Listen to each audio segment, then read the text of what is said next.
Yesu asifiwe. Bwana Yesu asifiwe tena.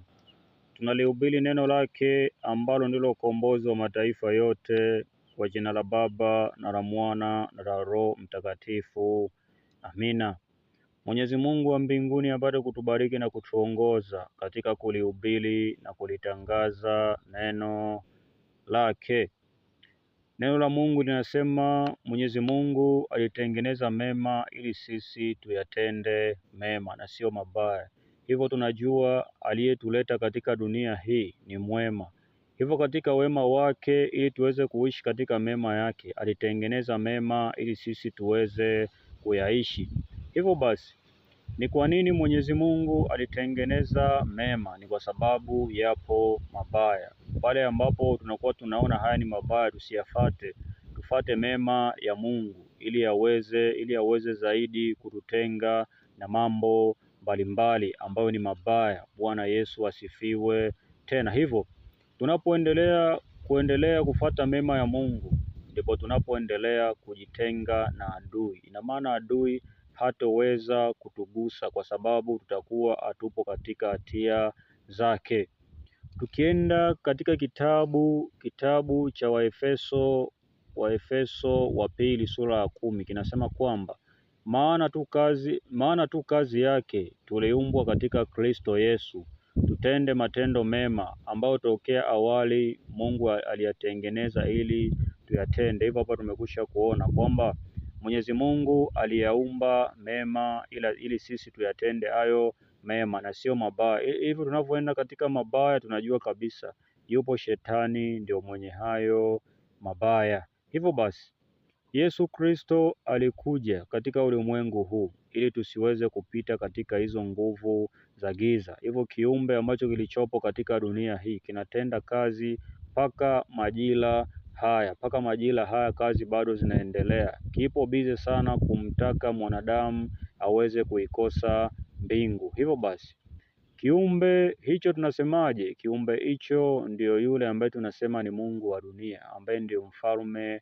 wa anga. Hivyo anga lako litakuwaje salama pasipo Yesu Kristo? Ni ngumu. Mpaka umfate Yesu Kristo wa Nazareti aliye hai aweze kukutenga katika upande huu wa giza, uje katika upande wa nuru. Huo ndio usalama wa mwanadamu. Hakuna usalama wa mwanadamu wowote zaidi ya kumkiri Yesu Kristo wa Nazareti aliye hai. Hivyo tunaangalia kiumbe ambacho ni cha dunia kipo katika ufalme wake wa anga, ambao ufalme wa anga ni ufalme wa giza. Hivyo pale ambapo utakuwa umelikiri jina la Yesu Kristo wa Nazareti aliye hai, utakuwa katika upande wa nuru. Ina maana huyo hawezi akakusogelea. Kwa sababu gani? Utakuwa unaendeshwa na Yesu Kristo wa Nazareti aliye hai. Neno la Mungu linasema kitabu cha Waefeso sura ya 2 kuanzia mstari wa kwanza mpaka wa 9 kinasema kwamba nanyi mlikuwa wafu kwa sababu ya makosa ya dhambi zenu ambazo mlizitenda zamani, kwa kuifuata kawaida ya ulimwengu huu na kwa kumfuata mfalme wa uweza wa anga, roho ya yule atendaye kazi sasa katika wana wa kuasi, ambazo zamani sisi sote nasi tulienenda kati yao katika tamaa za miili yetu, tulipoyatimiza mapenzi ya mwili na ya nia, tukawa kwa tabia yetu watoto wa hasira kama hao wengine. Lakini Mungu kwa kuwa ni mwingi wa rehema, kwa mapenzi yake makuu aliyotupenda, hata wakati ule tulipokuwa wafu, alituhuisha pamoja na Kristo, yaani tumeokolewa kwa neema. Bwana Yesu asifiwe tena. Hivyo neno la Mungu linasema kwamba hata sisi ambao tupo katika Yesu Kristo, nasi tulikuwa tukizifata tamaa za yule mkuu wa anga, ambao tunaangalia kuna uzinzi, kuna matukano, kuna wizi, kuna hasira, ambayo tayari Mwenyezi Mungu amekwisha kusema hapa. Tulikuwa watu wa hasira, tulikuwa watu ambao tupo katika yale matendo ambayo ni maovu. Hivyo hasira na mambo mengine hayo yote ni mambo ya kishetani. Hivyo Mwenyezi Mungu tulipoitambua neema yake kwamba hii ni neema imekwisha kutufikia, tulikubali tukalikiri jina la Yesu Kristo wa Nazareti aliye hai, tukakalishwa katika ufalme wa mwana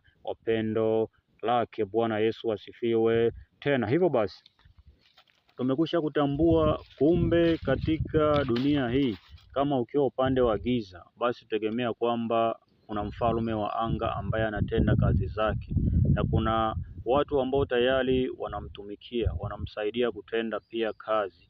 Kwa mfano kama wale watendao maovu yote wanamsaidia shetani kutenda kazi, na pia wale ambao wapo katika kutoa kafara, uchawi na uganga wapo katika kumsaidia kutenda kazi zake. Hivyo basi ikiwa wewe utambue hayo mambo, ndugu yangu, usalama wako sio kuwa jinsi ulivyo hapo ulipo. Kama hujaokoka, unaendeshwa na neema ya Mungu tu. Hivyo kama umekwisha kutambua kwamba ni neema, kabla neema hiyo haijaondoka, ndugu yangu, likiri jina la Yesu Kristo wa Nazareti aliye hai, kwa maana ndiyo usalama wako. Bwana Yesu asifiwe. Tena na pia kama umekwisha kuokoka, epuka sana kutenda maovu, kwa sababu maovu ni alama ya kuzimu. Maovu ni alama ya kuzimu. Sema kwamba shetani anapata hatia pale mwanadamu anapokuwa anatenda dhambi. Hivyo pale ambapo unakuwa unatenda mema ambayo Mwenyezi Mungu amekwisha kututengenezea, shetani hawezi akapata hatia yoyote. Bwana Yesu asifiwe. Tena baada ya kusema hayo, sina mengi zaidi ya kusema Mwenyezi Mungu awalinde wote.